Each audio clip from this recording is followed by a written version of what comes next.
was at Belmont Abbey playing lacrosse and had a really successful season over there, and ended up picking up a pretty serious injury to my knee, and had picked up a couple concussions along the way, and had to have a pretty serious sit down and kind of think, is this what's best for my future and kind of my body at this point?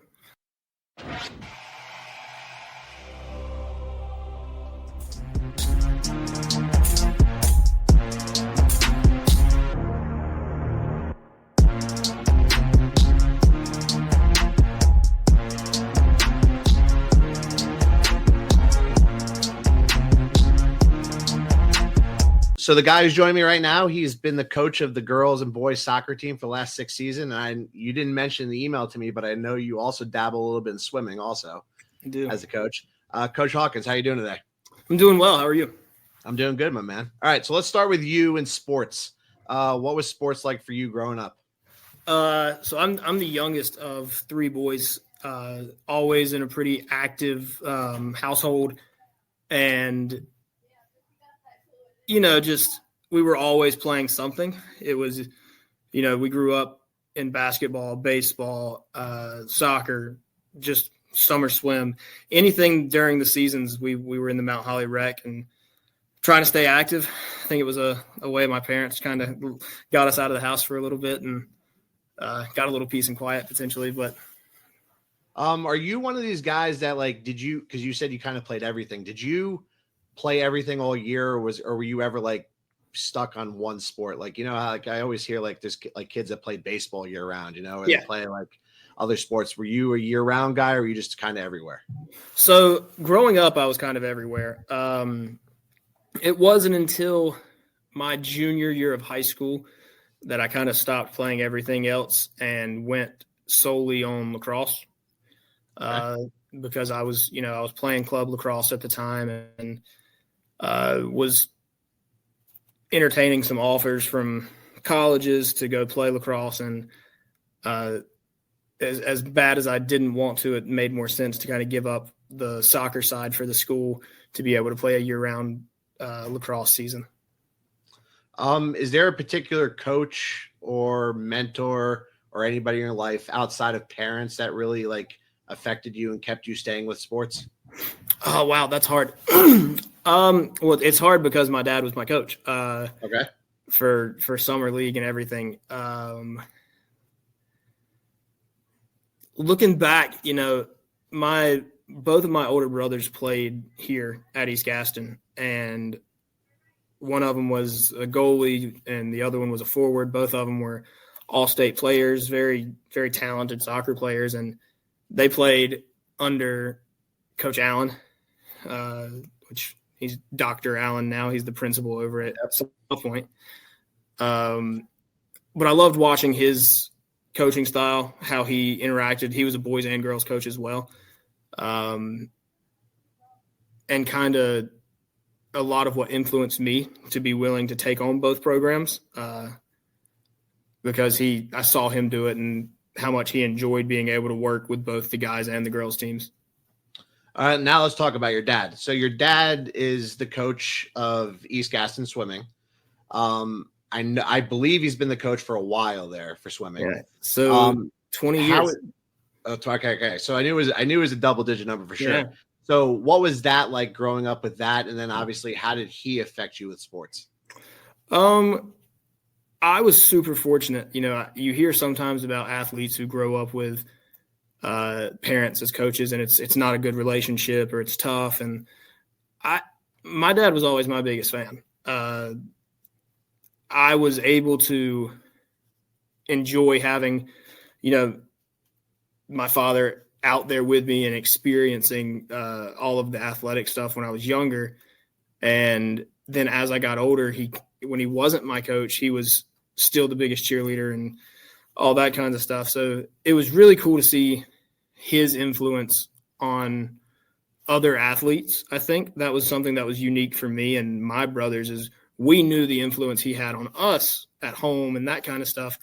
But to have people come up to you and talk about how awesome your dad is, or talk about, the impact he's had on them and stuff like that, especially now, with him being 20 years in, he's seen a lot of high school kids he's been summer league for 30 years. So he's seen a lot of swimmers, and, it's been cool to see how his impact has been taken throughout the years. And that at the end of the day, I started coaching with him in summer league when I was about 15.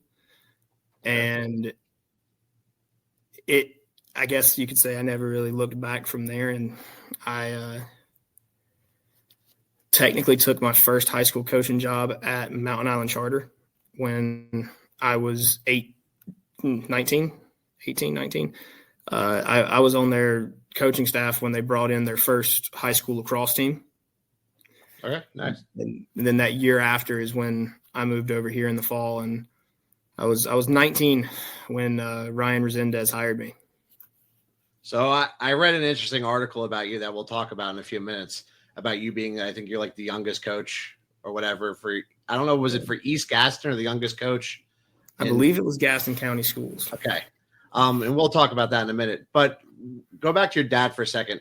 So when you're learning to coach, or like coaches always take like mannerisms and stuff from other coaches, and obviously like you do that like on purpose. Is there anything that you've taken from your dad, like whether it's a mannerism or just a way of coaching, that you didn't realize like you purposely did it? You just did it because you were around him so much, and now it's just a way that you coach? Yeah. I think one of the biggest things I've taken from my dad is make the athletes want to play for you.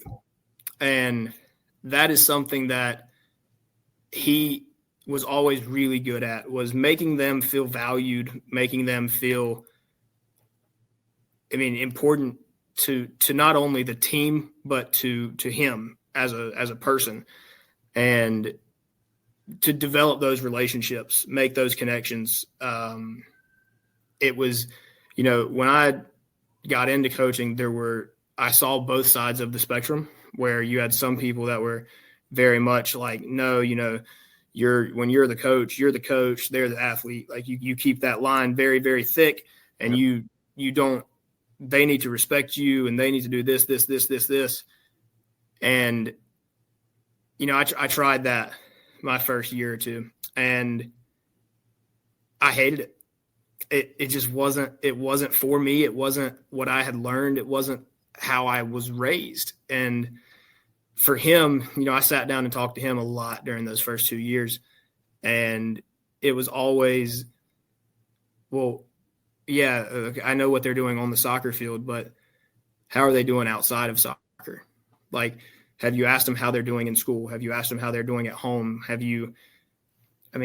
There's so much that goes into the mindset of a high school athlete, that if you're not learning who they are and kind of what makes them go and what makes them tick, then you're doing yourself and them a disservice, because you're never going to be able to really get that full potential out of them unless they know, hey, this coach trusts me. This coach loves me as a person.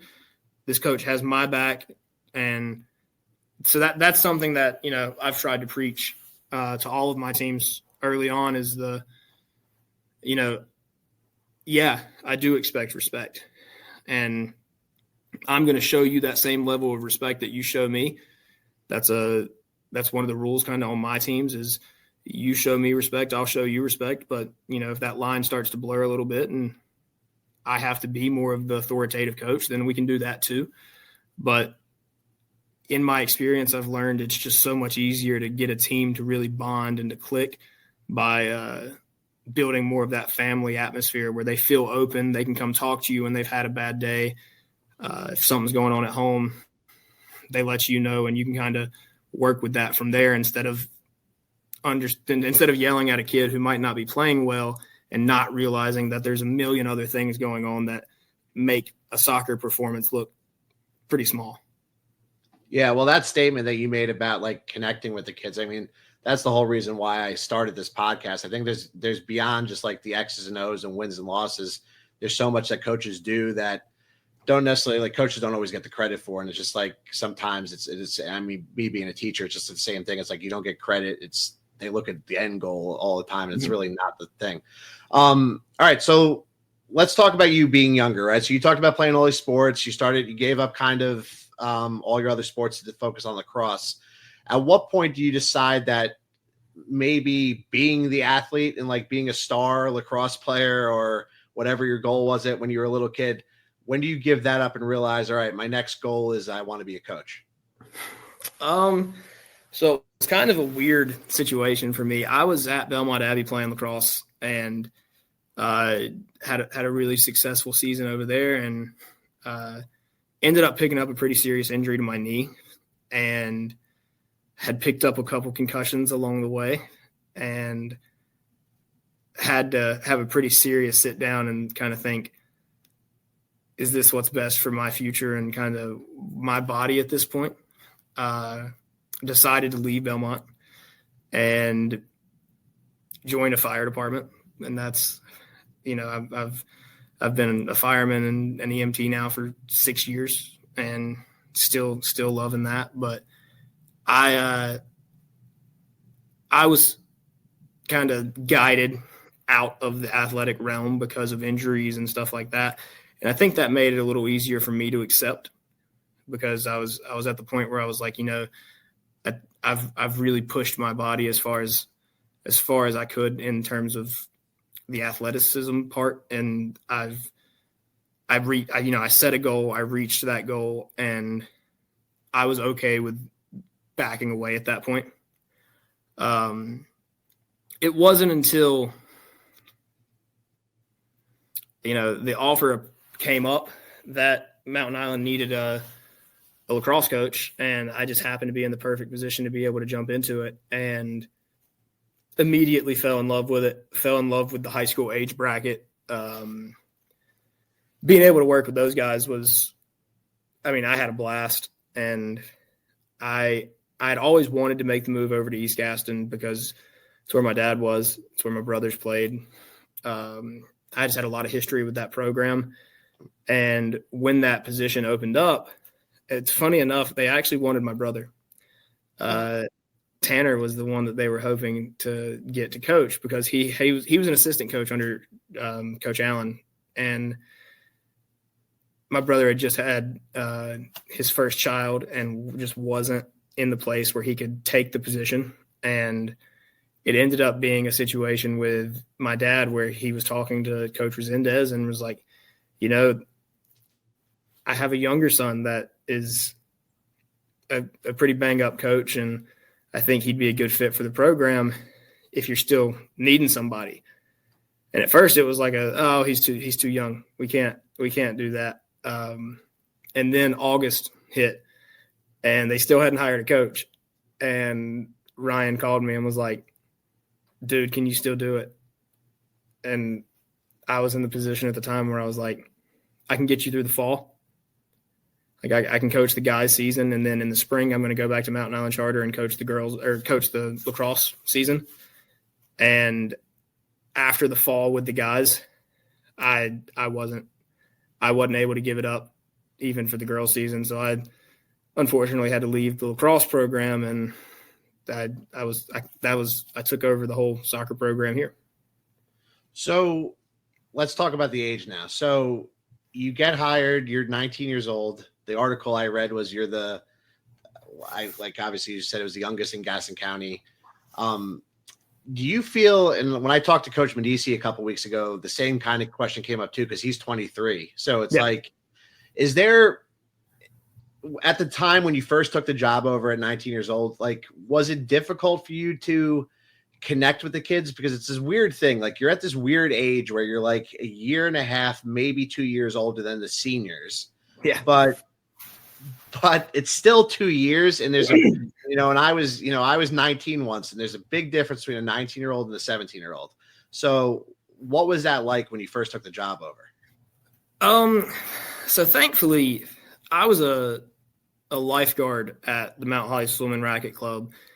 And I was the head guard that year. And one of the guards under me was a rising senior at East Gaston, Carter Beck.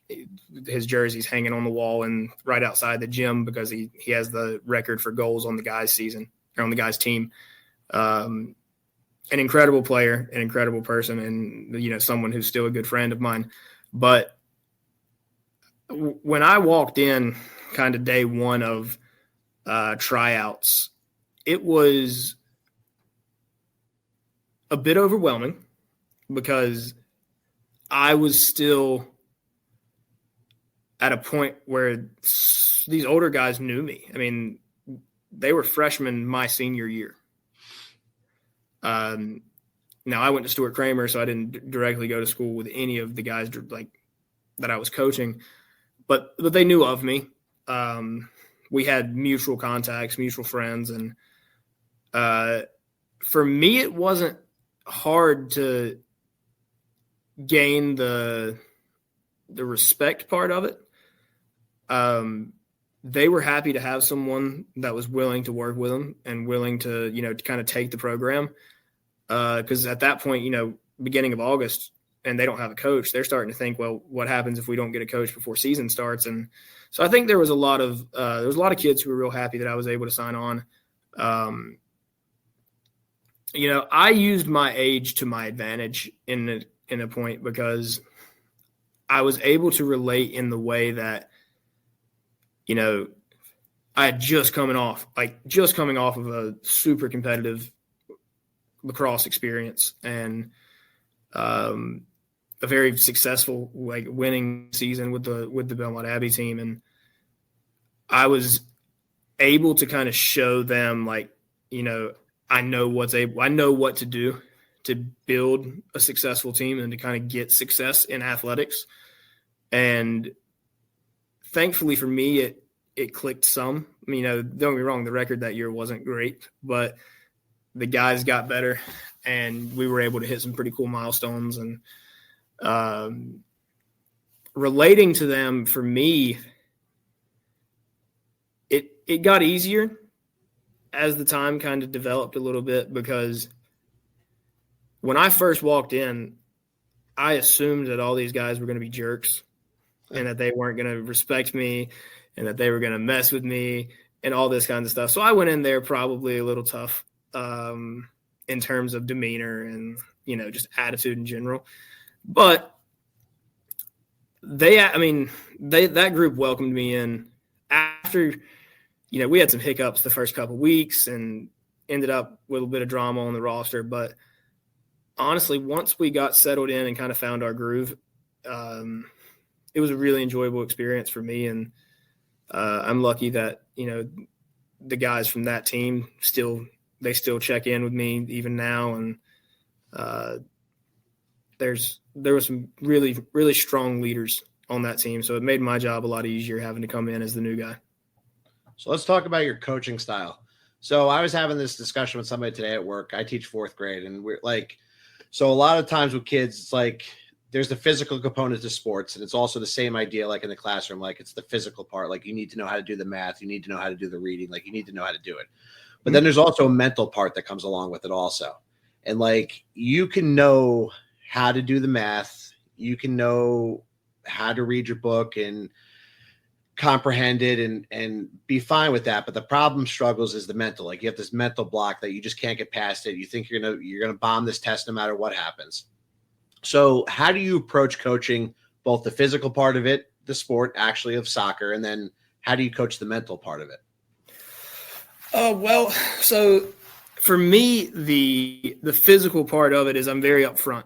From the moment kids walk on my field at workouts in the summer or during girl season, more in the winter, I'm very upfront about the physical requirements that soccer carries. It's once you get to the high school level, it's 2 40-minute halves. That's 80 minutes of running. Conditioning plays a huge factor in that. And they know, the girls who come back, they're this first little probably month of the season, it's pretty tough. We do a lot of running. We do a lot of core exercises. We do a lot of body weight exercises just to kind of get into the point where we're the one thing that I've kind of been able to preach since I got here was I don't care if we're the best team, but we're going to be the most in shape team, because when 75-minute hits and 76-minute and all that, and your opponent's gassed, I want us to be able to still be full throttle.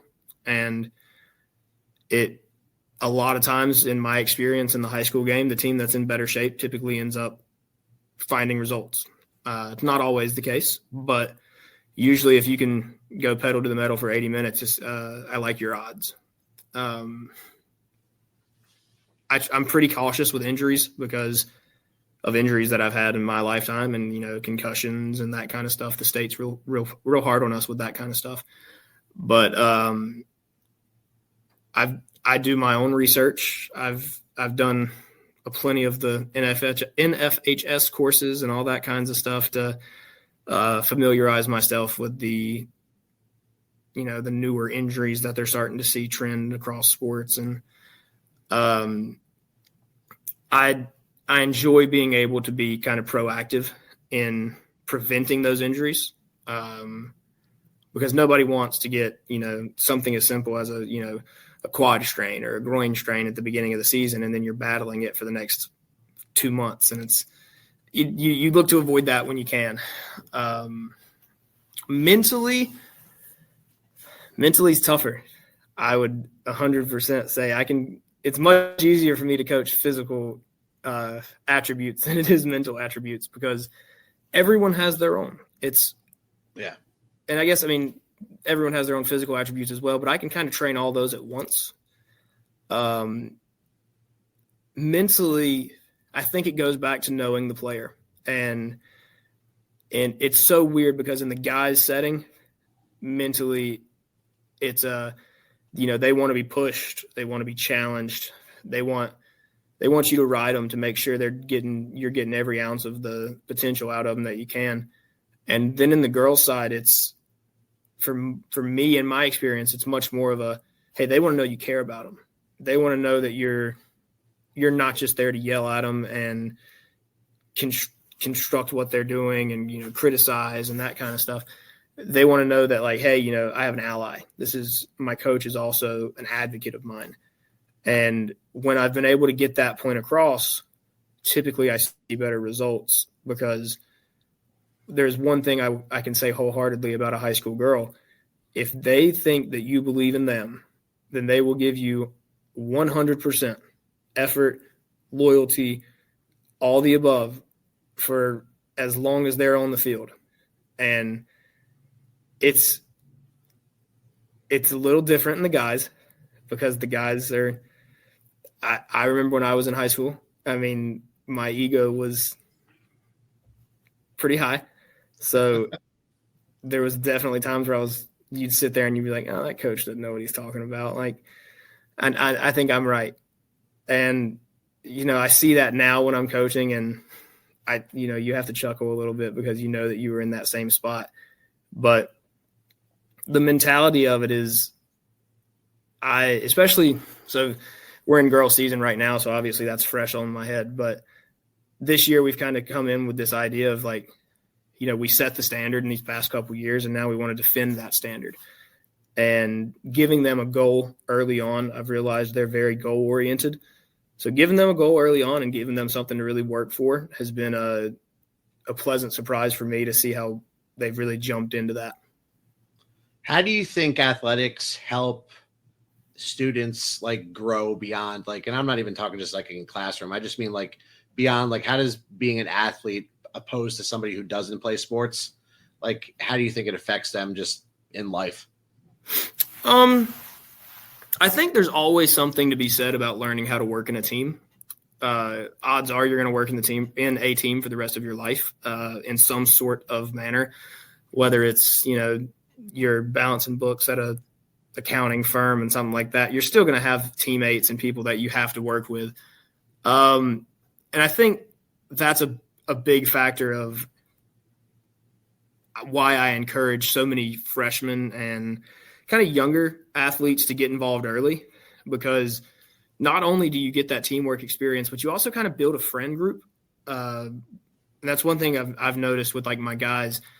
you have guys who are coming in, rising 8th graders coming into 9th grade, and you walk in day one and they already have people they're sitting with at lunch. They have a friend group that is upperclassmen because of the connections they've made on the team.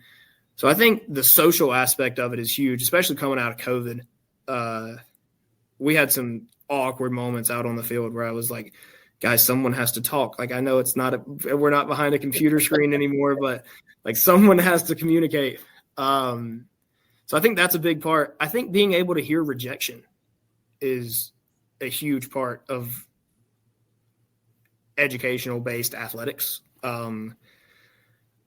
Being able to take no and not breaking down and just kind of getting to the point where you're going after it even more and using that as motivation instead of letting it break you down. I think that's a huge thing that we learn, or that I learned through sports, because unlike, my brothers to an extent, there were sports that I just simply wasn't that good at. And basketball was one of them. I was never a basketball player. I still try to play church basketball, and it's still just as bad as it was when I was younger. But, I tried out for that middle school team, and I got told no. It was one of those I had never really felt rejection up until that point. And I think how you handle rejection as you get older really can define you, because you're going to hear a lot more no's than you are yeses. And to be able to kind of let that roll off your back and continue pursuing your goal, I think is a huge life lesson. It's a huge, it's one thing you just have to develop that skill. And I think sports do that really well. And, as much as we talk about the highlights of sports, everyone wants to win the championship. Everyone wants to score the game-winning goal and all that. There's going to be times where you do everything you possibly can and you still lose. And I think that's a hard concept for a lot of younger kids to kind of learn, is just because you lose doesn't mean you fail. Yep. And I preach that a good bit in terms of you're not losing if you're learning. And that's something that I kind of hold pretty close to me, because I've been on both sides of soccer games where we're the better team and we don't win. And then I've been on the side where we were not the better team and snuck out a win. And it's one of those things that you just have to understand. And I've been able to understand it more throughout my time coaching, is sometimes losing is the best thing for you, because you need that reminder that you're not invincible, and you need that humbling experience. And then you can get back at it and you're 2 times better than you were that last time, because you felt that loss. And I can honestly say the girls and guys probably hate it at this point, because I think I use the same speech every year at the end of the season. And I just kind of say, this is why we play the game. You play the game for the highs, but you have to be there for the lows as well. And each time you go through one of those lows, it makes that high so much sweeter, because you've been on the other side of it, and you can appreciate the other side of it and know that you've reached the opposite of what you felt. Yeah. Well, one of the worst things to do is you win a championship your first year, and then you never get back there. And it's just how do you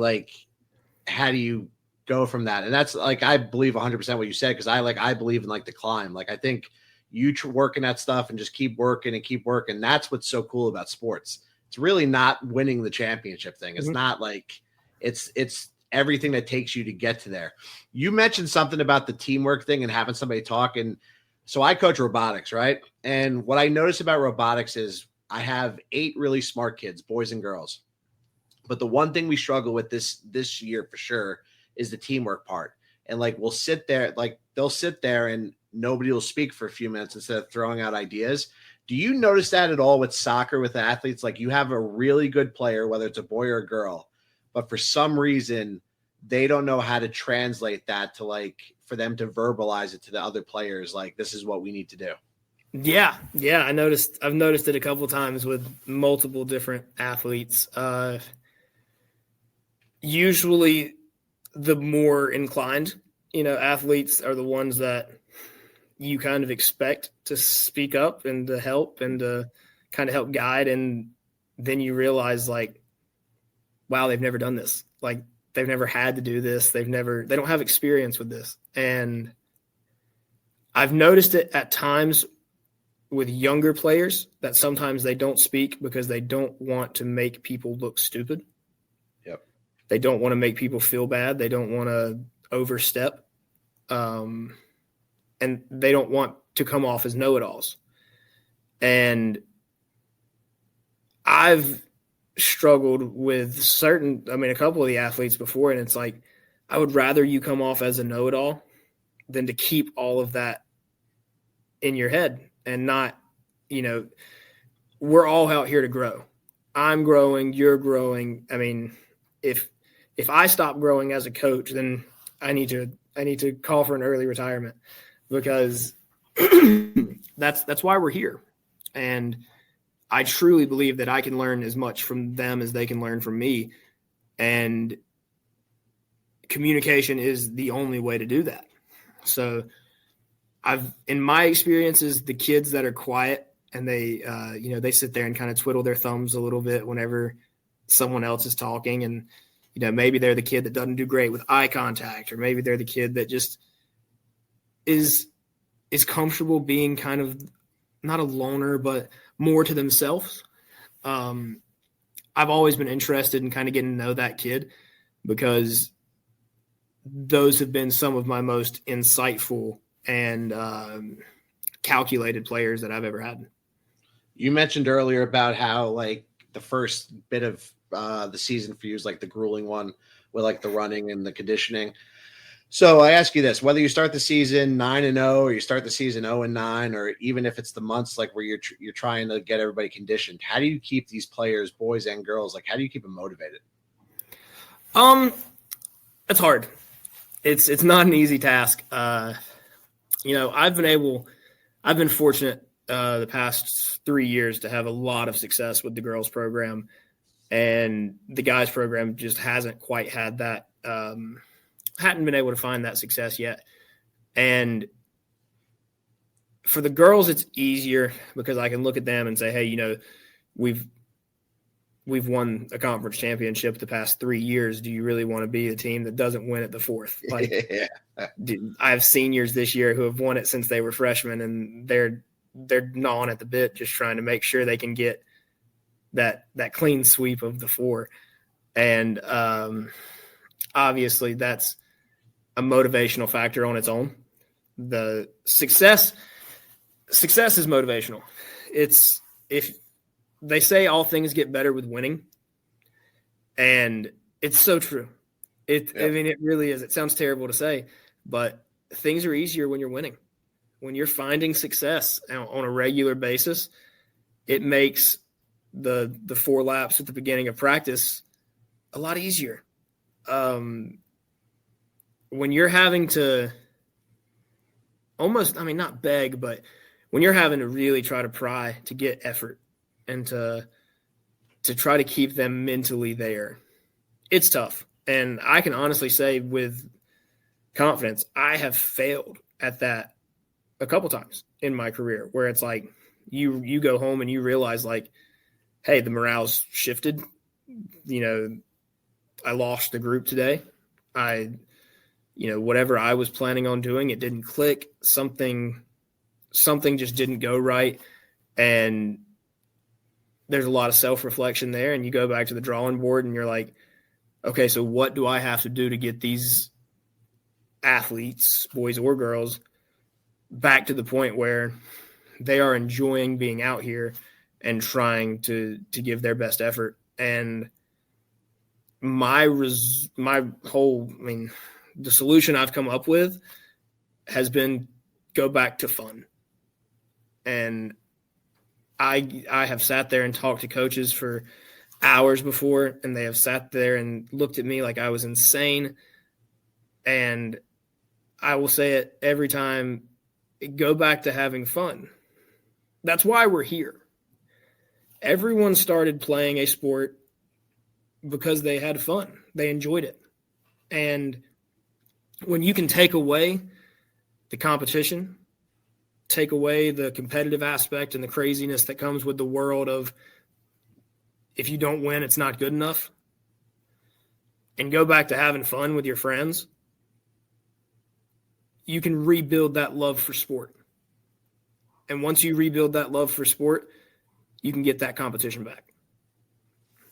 Yeah, and I don't think you want to be the coach either. That like a kid, like you talked about, like love playing a sport. You don't want to be the reason why a kid quits. It's like, they bounce.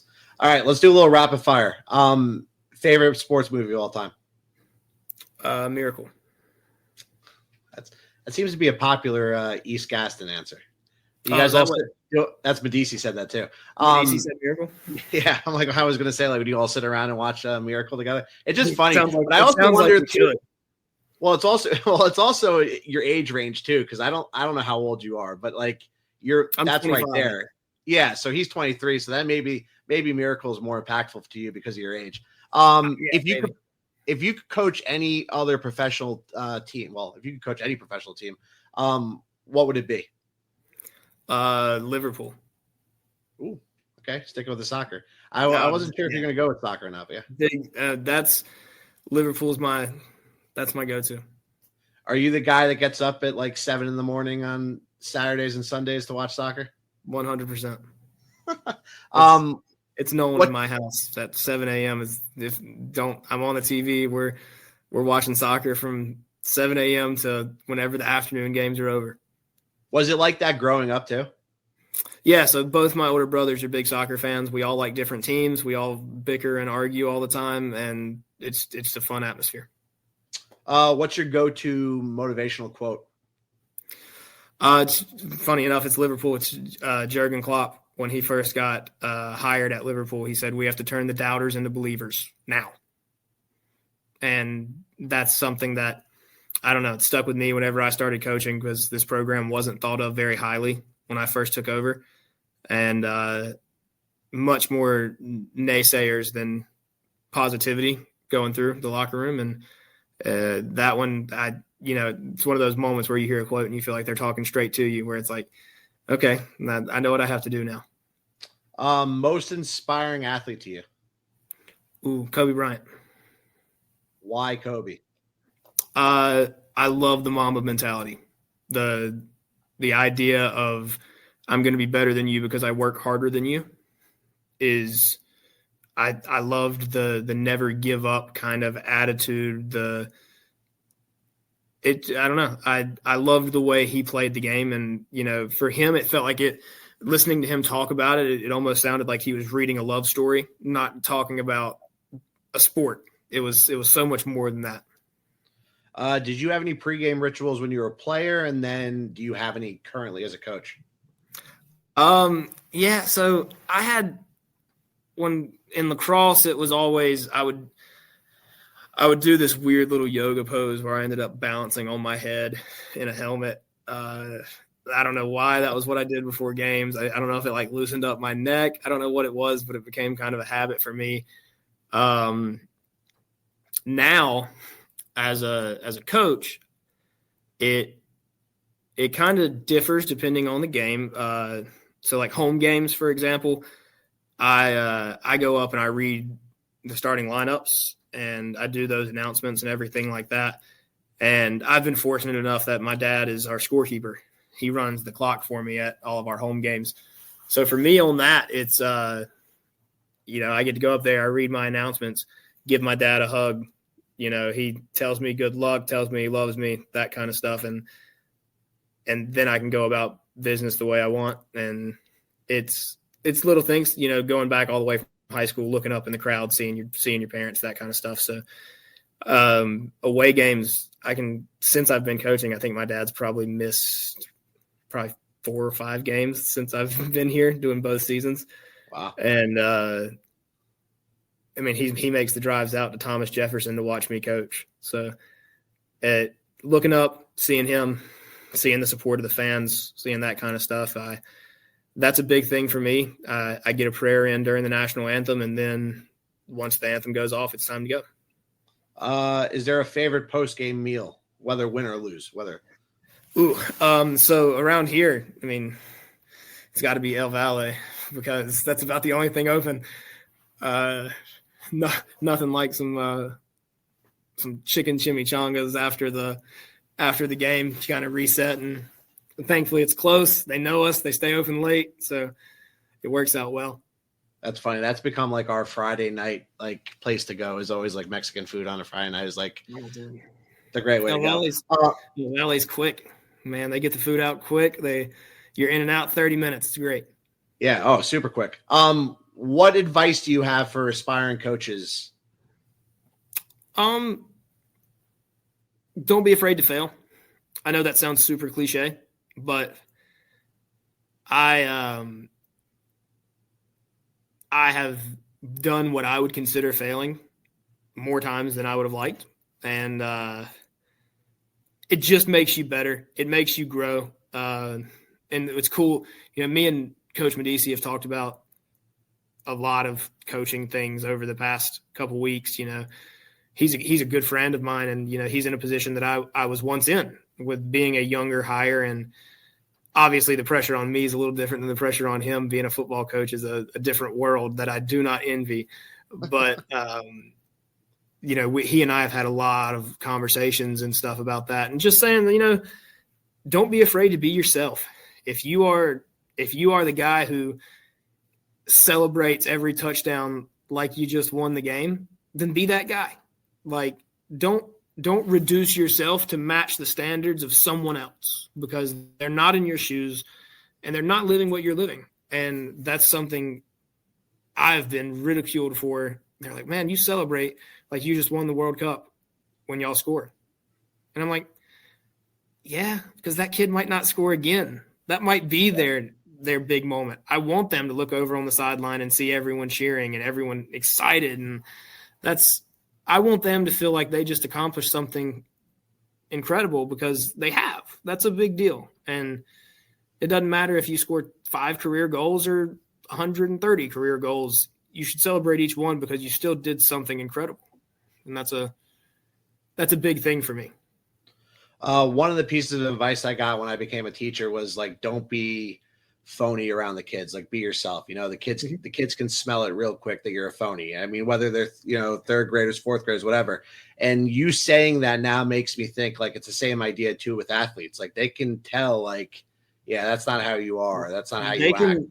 They can smell a fraud from a million miles away. And it's funny to me because sometimes, and I swear, sometimes my athletes will know me better than I do. And especially, God, the high school girls, they'll know when you're having a bad day before you do. And they will call you out on it. I mean, I have had many, many of players be like, you look sad. And I'm like, oh, well, thanks. I don't feel sad, but then they'll keep hitting on it. And when you can have that relationship with your athletes, it's kind of cool, because as much as you're there to support them, they're there to support you. Yeah. And, I went through one of the harder times of my life, battling cancer and doing that kind of stuff while coaching. And this program did a lot for me mentally and, I would say even physically at the time, just because I knew I had a support system even outside of the one that I was kind of born with. I had kids that loved me and encouraged me, and that was a huge thing for me. And in my mind, I can never give back to the program what I've taken from it. I've had the opportunity I got to officiate one of my players' weddings over the summer. And as bizarre as that was to officiate the wedding of a player, it's one of those things like, how cool is that to be able to be in that moment and to be the person trusted to do that. And it's just, there's opportunities that coaching has given me that I could never ask for more.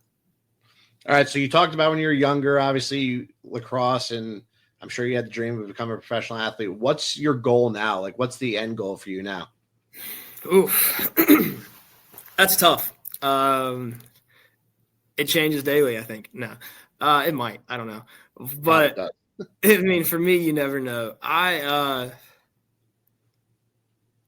living in the moment for now. I love being able to do this with my dad. I love being able to support him during swim season and, you know, have him support me during the fall and the spring. And, you know, these are memories I'll never forget. When they won the conference championship a couple years back, there's a really cool picture of me and him just locked around each other, giving a big hug and, you know, celebrating that moment. And it's things like that keep me coming back. It's the memories. It's not necessarily the wins and the losses. It's the things that are going to stick with me for the rest of my life.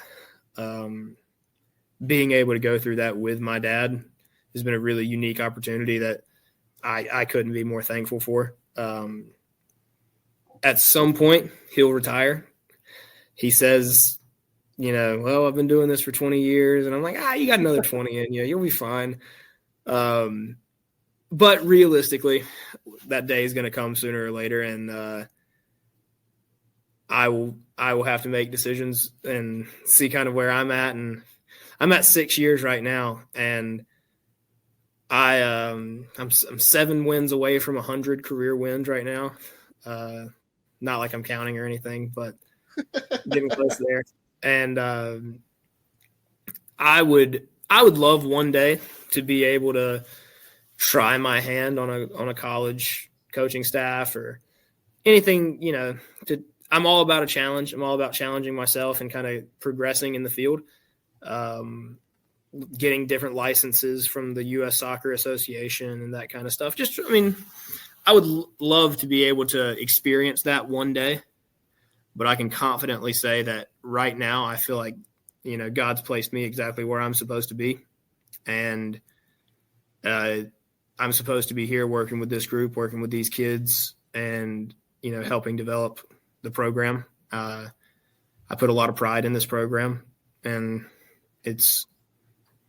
until I get the sign that my time's up and that I've done everything that I could, and it's maybe time to start looking for other options, then I'm quite comfortable down here at Arrowhead Stadium.